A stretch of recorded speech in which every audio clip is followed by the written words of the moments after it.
Good afternoon for 4 News Now. I'm Rob King. Welcome to today's KXLY Plus Daily Rundown, where we'll talk about what the KXLY team is working on today and some of the top headlines from around the area. Starting off with something you probably already know, today is gonna be a wet one, a tumultuous Tuesday, which I borrowed from Robin and Nance this morning.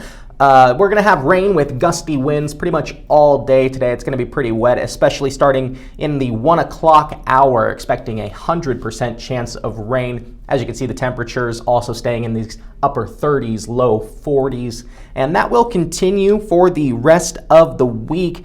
Some south winds could get up to 30 miles per hour, not 300. That would be ridiculous. And we're expecting heavy mountain snow, as well as mild temperatures for the rest of the week and above average for this time of year, which is a good thing. Now, there's an unspoken rule in newsrooms that say never be the news, just report the news. But in this case, 4 News Now has joined a coalition of news agencies fighting against the gag order in the University of Idaho murders trial against Bryan Kohberger. Some of these other agencies include all of the local Spokane television stations, and as well as the New York Times, Associated Press, and Washington Post, as long with lawyers for the family of Kaylee Gonsalves, one of the victims in those murders. Their attorney is arguing that this is a violation of the First Amendment. So the coalition of news agencies has brought the case to the Idaho Supreme Court, where we will see if we could get anyone to talk about the case, because right now attorneys or anyone connected to the case, law enforcement included, can't talk about what's going on, so we are fighting this gag order. Moving on, Bronte Sorotsky is working on a follow-up to a story we brought you yesterday, the arrest of Avondre Graham, who was a convicted murderer and then is alleged to have beat a woman in downtown Spokane the other day. So Bronte's following this up by speaking with a member of the Downtown Business Partnership and looking at if things are improving, do they feel supported? SPD moved into their downtown precinct about 3 years ago. Have things improved since then, and what can be done going forward?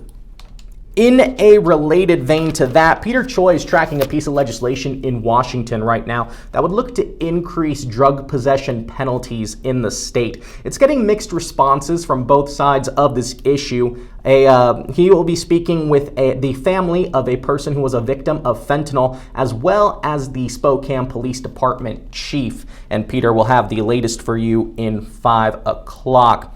Vanessa Perez is working on a local angle to the earthquake that has killed now over 7,000 people in northern Syria and southern Turkey in that area.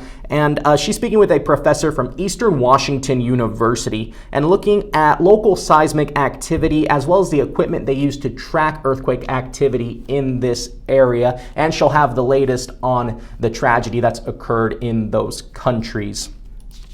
And finishing off on something a little lighter, the menus for Restaurant Week have gone live on the Inlander's website. Inlander Restaurant Week returns February 23rd and runs for about 10 days. You can get a 3-course meal from any of 112 eateries in the Spokane Coeur d'Alene region. It's an exciting time. Everyone in the newsroom is buzzing, ready to try some of their favorite foods, and you can get a 3-course meal at price points of $25, $35, $45, and the link to those menus so you can start pre-planning what kind of course you might want to take. You can find the link to that on our website, kxly.com. Quick programming note, we do have 4 News Now at 5 p.m. tonight. There is no 6 p.m. show this evening due to the State of the Union, President Biden's second State of the Union, but we will be returning for Nightside at its usual time.